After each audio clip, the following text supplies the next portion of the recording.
In the 1950s, piano player and band leader Sun Ra made the term "space is the place" a popular phrase in jazz lingo. But his belief that he was a stranger from outer space didn't stop him from making 100 records and becoming an innovator of the free jazz movement. Here's Christian Farr with the story.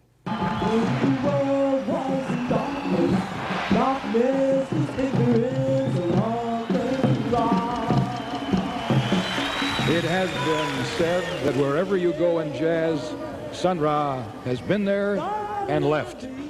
This video is from a 1981 soundstage performance by the legendary Sun Ra and his orchestra at the Chicago Jazz Festival in Grant Park.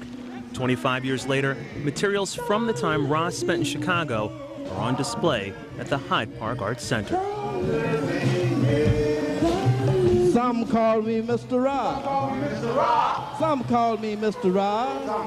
Others call me Mystery. You can call me Mr. Mystery.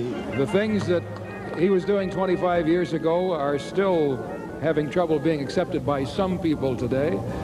Sun Ra was a band leader, piano player, and composer. He was responsible for the first electronic instruments used in jazz. He was interested in free improvisation and in modal jazz long before that was something that anyone else was experimenting with. In the early 1950s, Herman Sonny Blount left traditional jazz in his hometown of Birmingham. He traveled to Chicago, performing his new style in South Side nightclubs. Blount's deep interest in Egyptology and other religions led him to change his name to Sun Ra. Members of his orchestra wore colorful, glistening outfits that were a combination of African garb and outer space suits.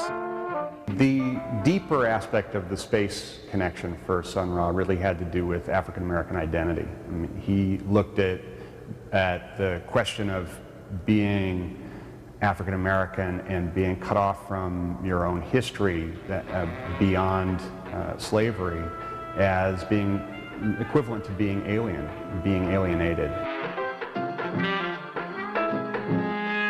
In the 1959 film The Cry of Jazz, Sun Ra and his orchestra provides the soundtrack for this cinematic essay on the politics of music and race. Through spirituals, through the blues, then through jazz, we made a memory of our past and a promise of all to come. Then the history of jazz is the story of the fantastic ingenuity of the Negro in America. Yes, that's the part of the incredible genius of the Negro. Sun Ra played on the idea of alienation by creating his own independent label, L Saturn Records. With the help of band manager Alton Abraham, Ra designed his album covers. Creating his own music and persona became a way of life for Sun Ra and influential to many artists who came after him.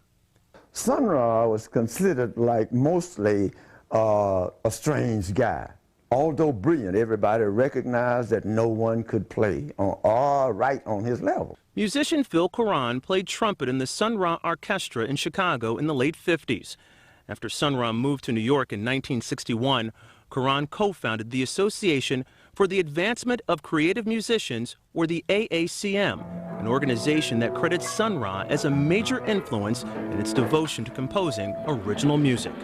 He'd go to the 10-cent store and get a Buck Rogers hat with a whirring light on it or something, you know. And he'd just write a song for it and put his hat on, you know. That was what helped me more than anything else, is the fact that Sun Ra didn't have any borders in his mind.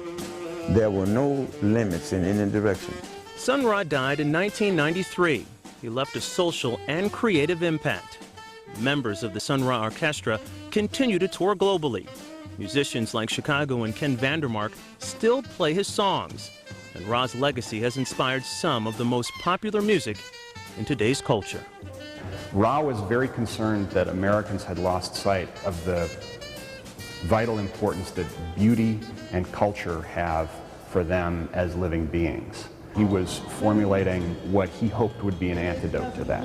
He's not a marginal or eccentric figure. He's a central figure to American culture. In a pleasant mood can change your destiny. For Chicago Tonight, I'm Christian Farr.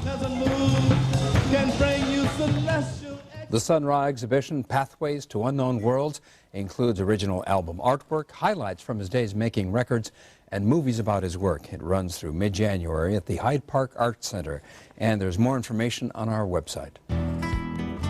Art Beat segments on Chicago Tonight are made